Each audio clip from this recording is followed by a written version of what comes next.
येथे तळ कोकणच्या आईचा यात्रा उत्साहात संपन्न।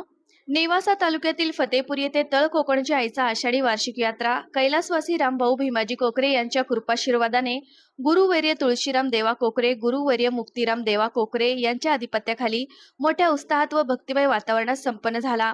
यात्रेनिमित्त मंदिर परिसरात आकर्षक सजावट करण्यात आली होती। पहाटेपासूनच भाविकांनी दर्शनासाठी मोठी गर्दी केली होती। यावेळी तळ कोकणची आई सेवेकरी मंडळ प्रवारा संगम यांनी 11 नद्यांच्या पाण्याची कावड आणली। तळ कोकणच्या आईच्या मूर्तीची विधिवत पूजा, अभिषेक व आरती करण्यात आली।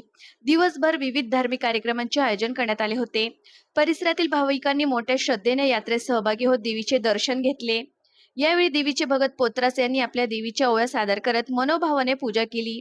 यावेळी पारंपरिक पद्धतीचा आईचा गाडा ओढत मिरवणूक काढण्यात आली होती। नवसाला पावणारी देवी अशी आख्यायिका आहे। नवस फेडण्यासाठी महाराष्ट्रातून भाविकांनी हजेरी लावली होती। यावेळी गजनृत्य व गजढोलांचे मोठ्या जंगी उत्साहात आयोजन करण्यात आले होते।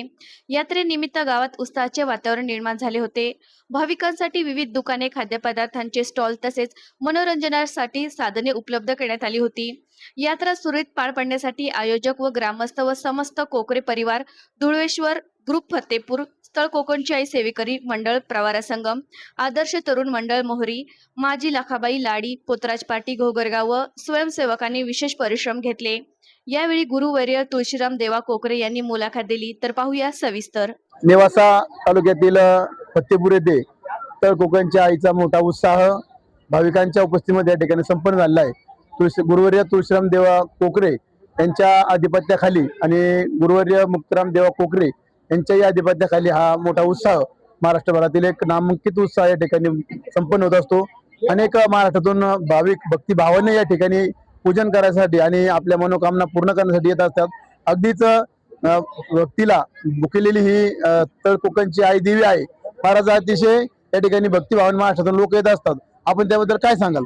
आम्ही काहीच सांगत नाही, आम्ही फक्त इथं सांगतो उद्या ह्या दर्शन करा, मनातून बोला, तुमचे मनविच्छा तुम्ही सांगून जा, तुमची मनविच्छा ही तुमची पुरी होते अशी भगवंताची कृपा आहे।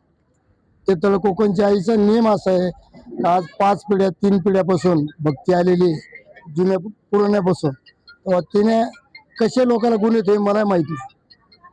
अगदीच भक्तिभावाने या ठिकाणी श्रद्धेने या ठिकाणी येत असतात लोक। अतिशय अंधश्रद्धेचा विषय नसताना त्या ठिकाणी श्रद्धेने लोक आपल्या मनोकामना पूर्ण करतात। त्याच्याबद्दल काय सांगाल? याच्याबद्दल काहीच नाही, आमचं तेच म्हणणं, ही श्रद्धा लोकांची टिकवा आणि ह्या श्रद्धेने लोक येत जाऊन त्यांना गुण काय मिळत असेल त्यांनी आम्हाला सांगावं।